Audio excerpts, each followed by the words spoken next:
Hey everybody, my name is Alex Vescovi with my company Vescovi Software, and I'm going to be going over a semi-new application extension I've programmed for Dynamics 365 Business Central. It's called Sales Optimization slash Automation. So to kind of get into what I'll be going over, this is just a feature guide that goes over some, not all of the features that my application enhances, or just totally net new logic and new tables pages that you get with my application.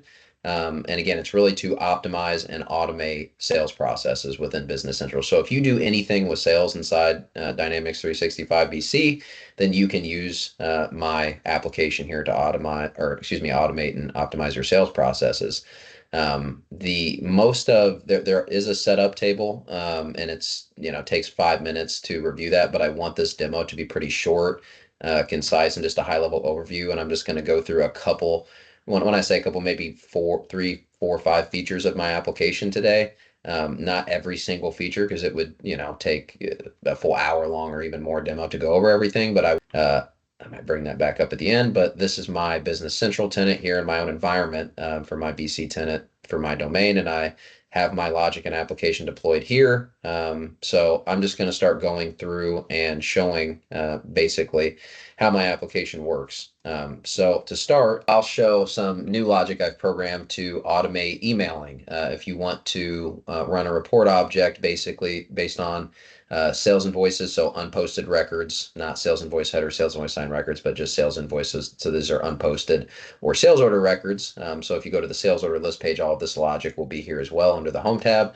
Then, yeah, you can use my application to automate emailing in terms of emailing all of these records out with a PDF file. So, for example, if you want to email 5 separate reports of all of these records in the sales header table with their respective sales lines, then you can trigger my email invoices action here, and then any action custom table fields like you can see here for my application all have a VS, which stands for Vescovi Software, so you know what my actions and custom table fields and where all my logic is at. It'll have VS with it and the captions. So I'm going to trigger my logic here. So I want to run an email, a report or 5 different reports, 5 separate PDF files, either or. You'll see how this works, and send out an email, right, for these records. So I'll select the records in the table, which I did. You can see all the records here in the source numbers. So for the records you're running it for, this is coming from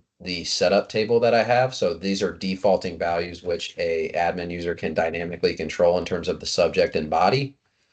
So this is the one setup table. There's a few other setup tables on existing BC tables where my logic exists, but this is my own custom table where you'll do the setups. Basically, if all of these Boolean fields were marked as false, for example, then we'll just trigger that, disable all features. They'll be modified as false, and none of the actions would be visible for my application. If they're all modified to true, then all of the actions and custom table fields on pages would be visible, right? So again, an admin user can dynamically control what features of my application that end users can see by controlling these Boolean fields and other table fields here with default values, right?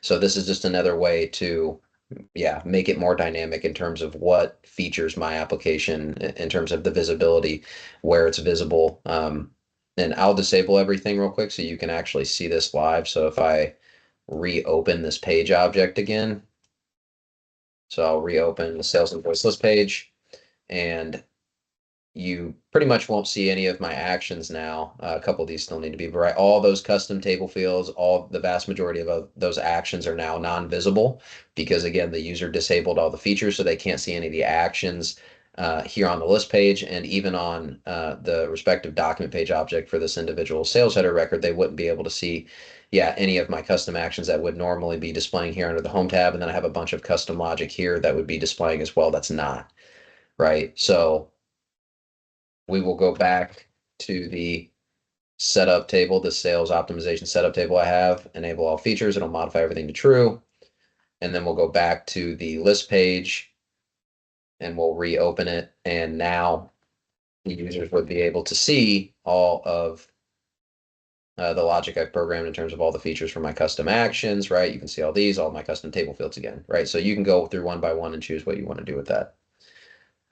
I just wanted to kind of note that real quick because that's the setup piece of it, which is really quick with my application. So this is back to sending emails now. So I know Microsoft already has logic for this, but it's not as dynamic as mine. Again, you can default what the subject would be, and the user could still come in here and modify it if they want, and default the body based on the data in those setup table fields on the table I just showed.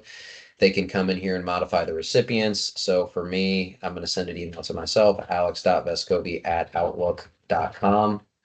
If you wanted to send it to another email, right, you would just do a semicolon and then another email address at whatever.com, right? I'm just sending it to myself here.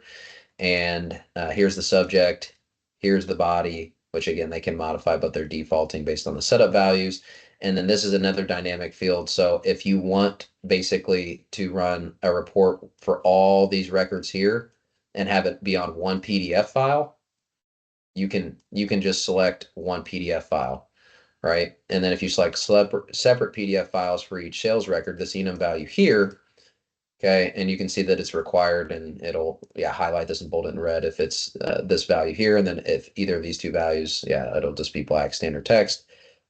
So the separate PDF files for each sales record, this will run a PDF file and the report object for each individual record, and each individual record will have its own PDF file instead of one PDF file running for all these records, right? So a user can dynamically control that. Here with my application, they'll click OK. So we're running each individual. We want a separate PDF file for all those records. We'll click OK.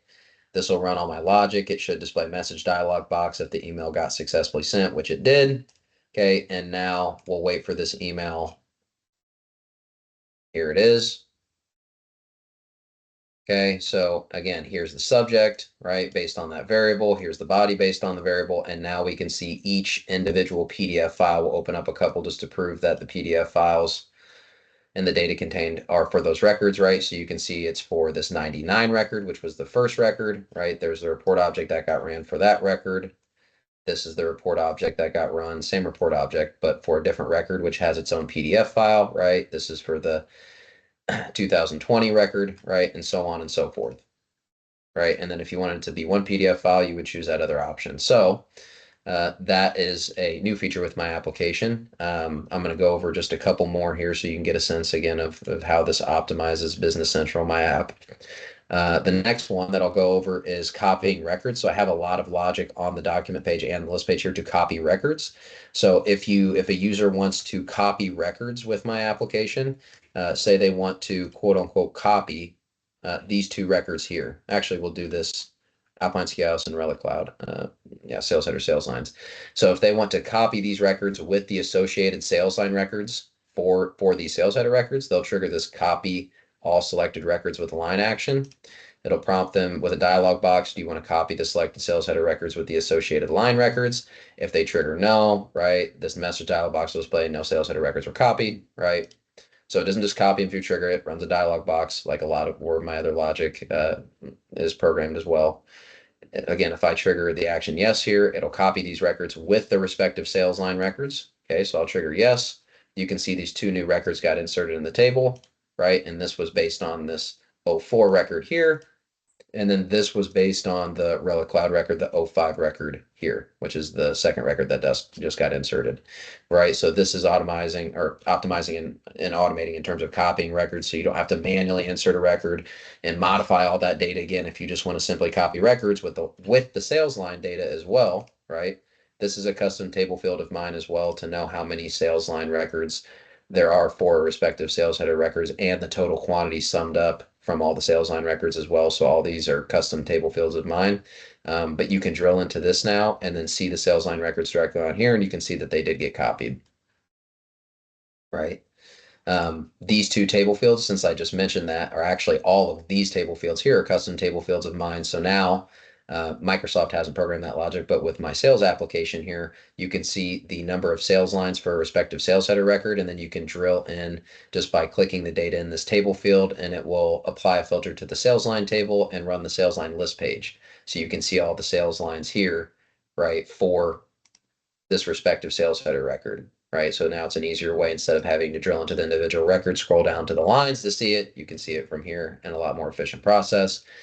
Total quantity, you can see the total quantity summed up for all of the sales lines here. This number of signed receipts, this is, I won't go over this today, but my application does support signed receipts. So if you ever wanted to have a signed receipt before a user was able to actually post the invoice, you can do that with my application now as well. I have custom pages and tables with all that logic I programmed. And if there were signed receipts with this, you could drill into it and see all the signed receipts for the sales header record. In this case, it's 0, so it's just going to display a message dialog box verifying there aren't any signed receipts for this sales header record.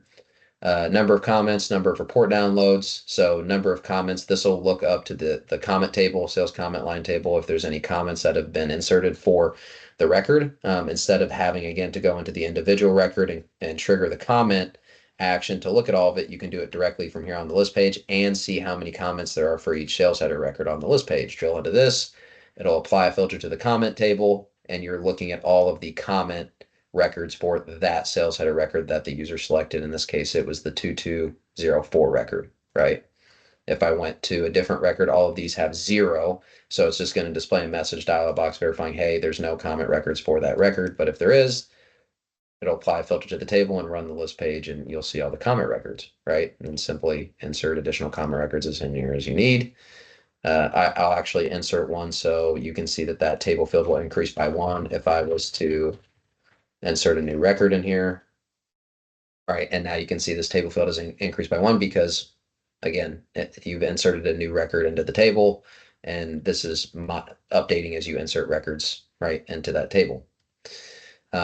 Yeah, number of report downloads. So this is another action I was going to show here on the list page.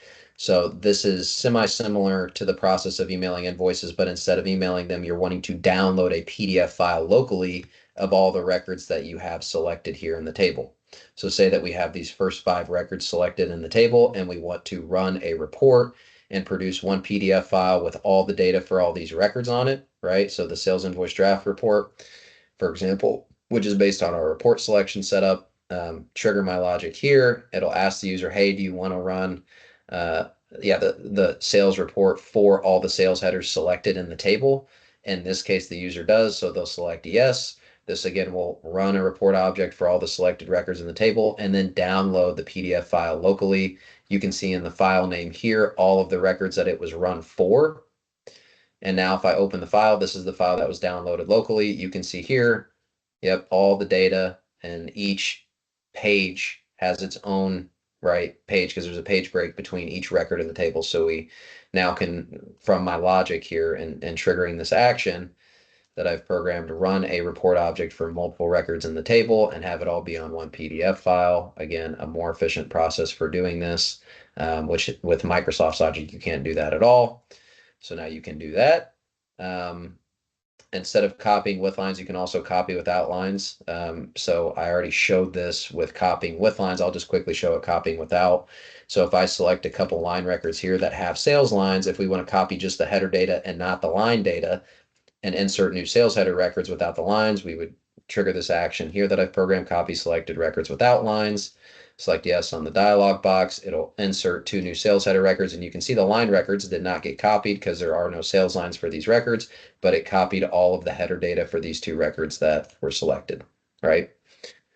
The only other thing I might show is, so this is for sales invoices. Again, you can do this for sales order, sales invoices, and for sales invoice header records. So for the posted sales invoices. So if we go to the posted sales invoices list page, we can see a lot of this logic here as well, right? Being able to copy records, and this will trigger additional logic if you're trying to copy records to an order or invoice, right? You can select the record type here, and if you want to include the line records, right? So if we selected invoice and including the line records, it'll copy all these records to unposted invoices, right? And now all of these records, if we go back into the sales invoice list page, have been copied here into an unposted invoice, right? Which is very convenient. Showing a couple other actions, and then we'll try to wrap this up. The email invoices action is here as well for the posted records.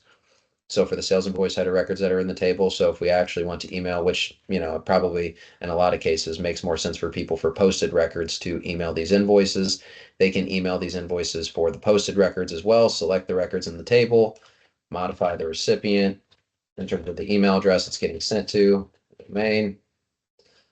Okay, and it's for the respective records that the user had selected in the table. This is just defaulting, so we modify this to posted sales invoices and say that we only want one PDF file this time for all those records. Trigger the logic. Okay, message dialog box confirming that the email is successfully sent to that or those email addresses based on the recipient's variable, and I should get another email here in a second. Yep, which is right here. I'll open this up and we can see here that it's just one PDF file and the file name contains all the data for all the records it was run for. We'll open it up and it ran the report object for all those sales invoice header records here for each respective record, all in one PDF file. Okay. And then running reports from the list page as well. You can do that here. So again, you can see a lot of my logic that's on for the unposted records is also there for the posted records. Yeah, and there's a bunch of other logic I could go through that I won't go into real detail about because I wanted to keep this shorter and it's probably longer than I already anticipated today.